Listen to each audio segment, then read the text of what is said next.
les gars, donc pas d'événement, d'événement, mais la nuit je du vous Nouvel An. montre Bonsoir la Nicolas Suisse, Coadou, vous étiez sur à place Crans-Montana, aujourd'hui, la Suisse vous rendue êtes hommage toujours avec 8 jours après. William Gay. Vous avez assisté Voilà. à cette cérémonie qui était extrêmement poignante.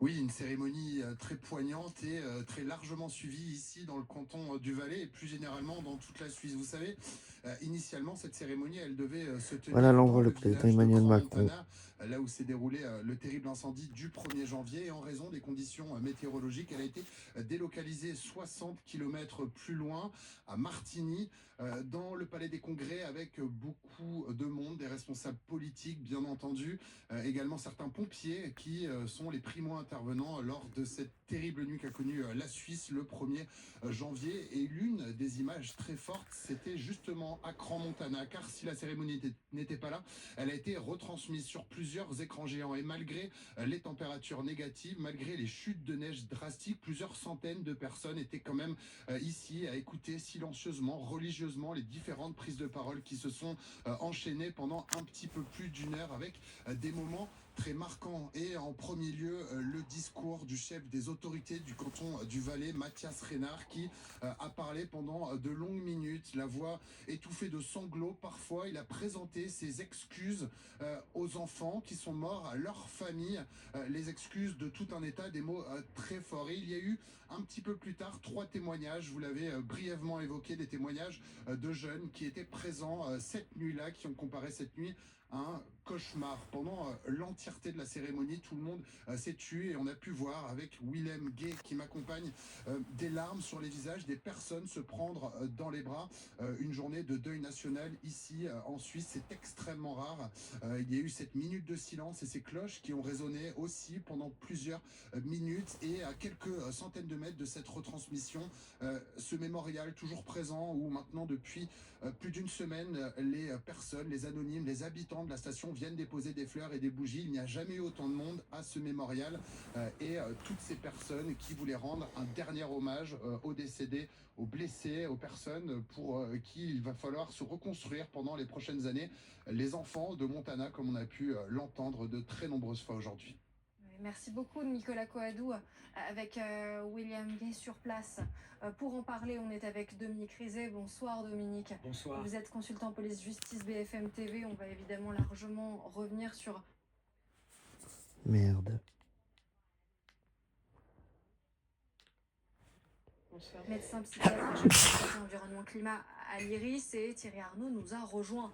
Anne Sénéquier, d'abord, en quoi est-ce qu'il était indispensable de faire cette journée de deuil national rapidement? On sait qu'il y a encore des jeunes qui sont entre la vie et la mort à l'hôpital. Malgré tout, il est important de faire cette journée très vite, 8 jours après. Oui, c'est vrai, parce que de toute façon, ces blessures de feu vont perdurer pendant longtemps, donc il y a besoin de toute façon de considérer, c'est une reconnaissance finalement, c'est une reconnaissance de trauma collectif, et c'est pas juste un rituel symbolique, on est vraiment dans un acte psychique collectif pour la reconnaissance des victimes, pour la reconnaissance des familles, de la souffrance que ça génère, et l'objectif, c'est pas de tourner la page, c'est de pouvoir processer j'ai envie de dire plusieurs dimensions. Il y a la dimension psychologique, c'est la reconnaissance du trauma, mais la reconnaissance aussi judiciaire qui va devoir être actée, cette justice pour justement les familles et leurs proches, pour pouvoir avancer justement là-dedans.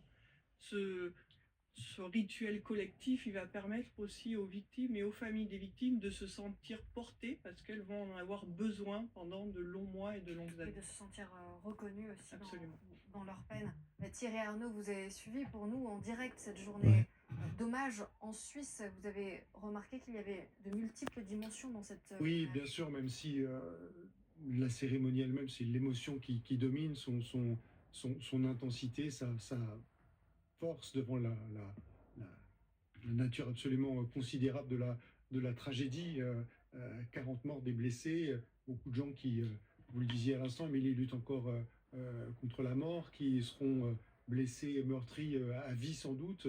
C'est des souffrances terribles d'être brûlés, bien sûr, et ce sont des soins qui vont prendre des années. Il y a évidemment aussi, et ça a été l'un des développements majeurs de la journée, Dominique nous en parlera dans un instant, un développement judiciaire avec la mise en détention du propriétaire du bar Le Constellation. Et puis il y aura plus tard aussi certainement un temps politique, parce que il y aura certainement dans la procédure judiciaire aussi, l'examen de la manière dont les autorités locales ont fonctionné, ont fait leur boulot, ont procédé ou pas aux inspections qui auraient dû être conduites. Et donc il y aura aussi évidemment dans l'enquête une dimension qui va concerner les élus qui étaient responsables de ces communes, de ces inspections, de ces services naturellement.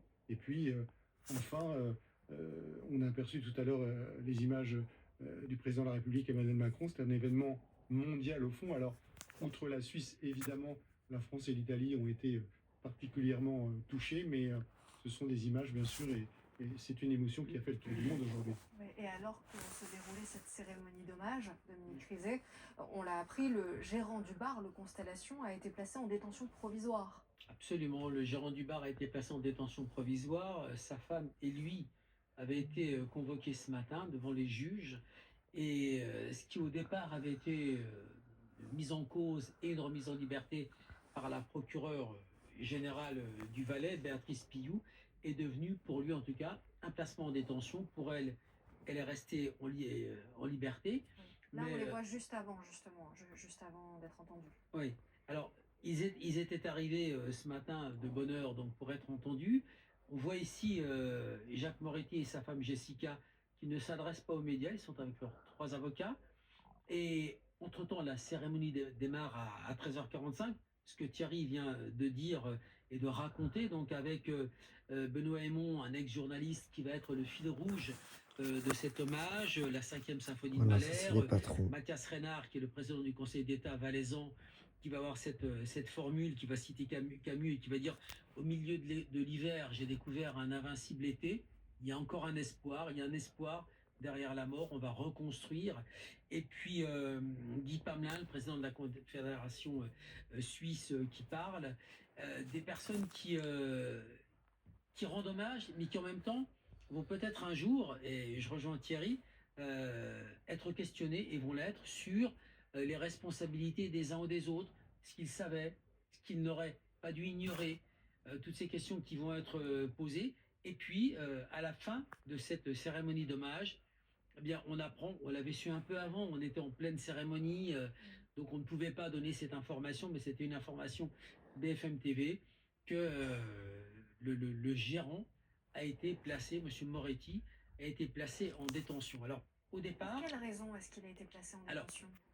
Il a été placé en détention parce que le parquet a considéré, ou les juges ont considéré, qu'il y avait un risque de fuite. Alors, au départ, il y a 3 critères qui ne sont pas revenus. 1, la réitération possible des faits. Ah non, ça ne pouvait pas exister, puisque le Constellation avait brûlé et que leur second établissement à Crans-Montana, le Senso, était fermé. 2e, la collusion. Est-ce qu'ils avaient pu se parler? S'ils avaient à se parler, ils se sont parlé. 3e critère, le risque de fuite. Et les magistrats ont considéré que, la justice suisse a considéré que le risque de fuite existait. Donc on a placé Jacques Moretti en détention, sachant que là-bas, on a chez nous un juge des libertés de la détention. Chez eux, en Suisse, ça s'appelle, et je ne vais pas le retrouver, une chambre de... Mais on est sûr que vous êtes penché sur le droit suisse. Absolument. Donc ça s'appelle le tribunal des mesures de contrainte, pardon. J'ai trop de documents sur le bureau. Le tribunal des mesures de contrainte, c'est notre juge des libertés de la détention qui va dire dans les 48 heures si, oui ou non, Jacques Moretti reste en détention comme la justice l'a demandé. Pour l'instant, il passe sa première nuit en prison. Et est-ce que ce n'est pas étonnant que sa femme, qui est aussi copropriétaire du lieu, ne soit pas mise en détention? Pas forcément, Émilie. Pas forcément parce que elle est mère de 2 enfants. Parce qu'ils sont 2 co-gérants. L'un des 2 est placé en détention. Donc elle ne prendrait pas la fuite sans lui, en quelque sorte? Elle a été blessée, elle a été brûlée légèrement. Hein, au bras, elle a été brûlée comparée à la souffrance des victimes. Donc elle a été brûlée, donc on décide de la placer en détention, de ne pas la placer en détention.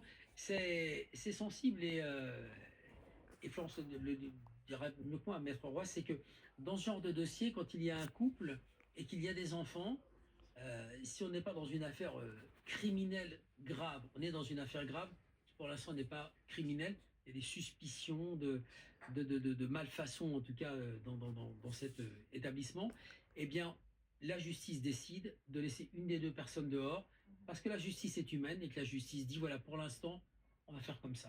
Ouais. Ça peut évoluer. Madame Moretti peut elle aussi partir en détention, mais Monsieur Moretti peut, lui, être sorti de détention. Oui, donc ça signifie bien, Maître Roy, si vous êtes d'accord avec ce que nous dit Dominique Rizet, que Madame Moretti a peut-être aussi une responsabilité dans ce drame, que ce n'est pas parce qu'elle n'est pas mise en détention provisoire qu'elle n'a rien à voir là-dedans.